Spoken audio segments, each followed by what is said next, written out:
wato neman ɗaukaka fim ɗinka ya sa dole sai ka ci mutuncin hausawa, sai ka ƙasƙantar da hausawa, sai ka nuna cewa hausawa ba su da daraja.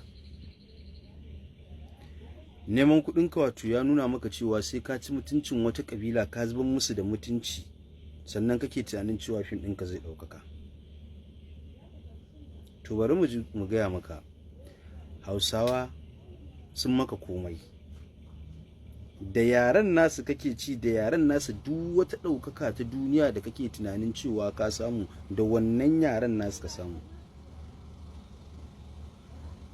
Wato kwakwalwar taka ta fara yin duhu, yanzu tunaninka ya baka wacce kabila za ka ɗauko ka ciwo mutunci, ka tozarta, ka ci amanar da, sai ka ce bari ka ɗauko kabilar da aka rena ka ɗauko kai fim a kanta, wataƙila fim ɗinka zai ɗaukaka. Wannan tunanin naka yayi fa, wannan tunanin naka yayi, kuma muna kira a gare ka, ya zama wajibi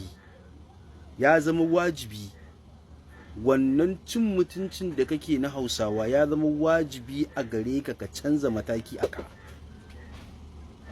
Idan kuma ba haka ba, to doka za ta yi aiki a kanka. Wannan ya zama ƙa'ida ne. Wannan yanda kake tunanin hausawa a wancan shekarun na baya ba haka suke a yanzu ba.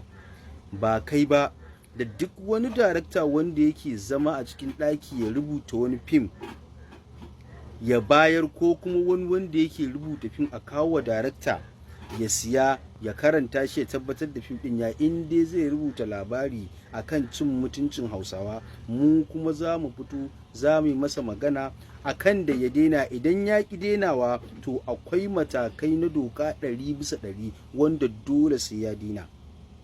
Ba zagi ba cin mutunci, amma ya zama wajibi a gare ka kai mai labari na wato Saira, maganar cin mutuncin hausawa ya zama wajibi da ka daina shi, ka ɗauko wata alkiblar ka ci gaba da haskawa.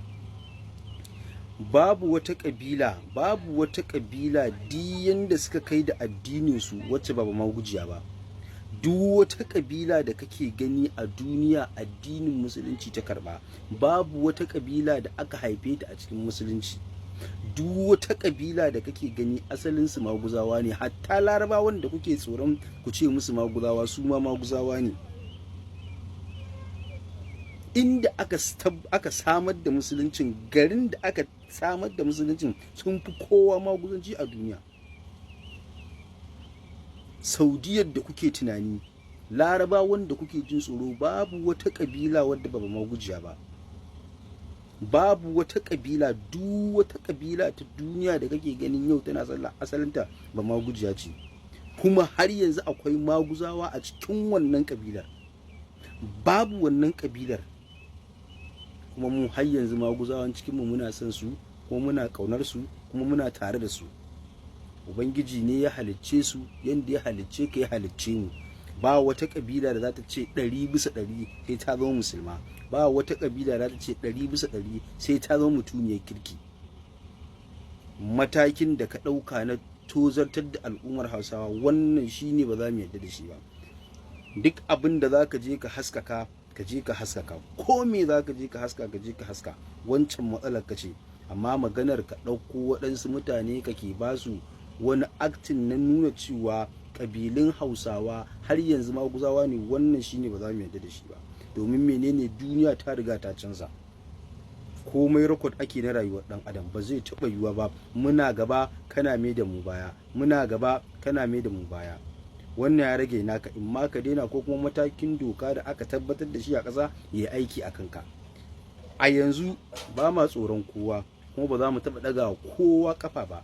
Duk wanda ya fito ya ce yau zai ci zarafin hausawa, wallahi ko malami ko yaro ko tsoho ko tsohuwa, sai mun kafe shi mun gaggaya masa, in ma ya daina ko kuma ya canza wani layin. Ba ruwanmu da sana'ar da kake, a nan kake samu, a nan kake komai da komai.